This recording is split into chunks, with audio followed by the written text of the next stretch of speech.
Yesterday, I actually forgot to mention something about the Whoopa cup. All the ingredients are in the cup, and the directions of how to make it is on the cup. This is a bran muffin mix. Dry mix, wet mix, everything is in here. Have to mix it and then microwave it for a minute and a half or so, when it's fine. Also with this chocolate dream, the same thing. Wet ingredients, dry ingredients, and also the instructions are on there. So today, I'm going to bake the bran muffin mix. I'll be back now. And the bran muffin mix even came with a pear stick of honey, as well as a pear salted clover 7 gram butter. I just added the honey, not the butter today, and this is what the final product looks like. As usual, it smells delicious, but as I always say, it's all going to taste, so let's taste what it tastes like.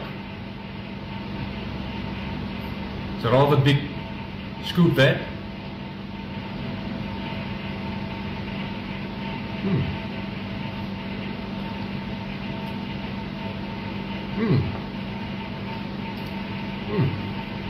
It's very nice.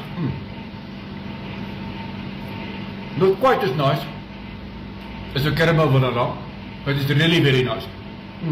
I rate this an 8 out of 10. Thanks guys, till next time. Love you all.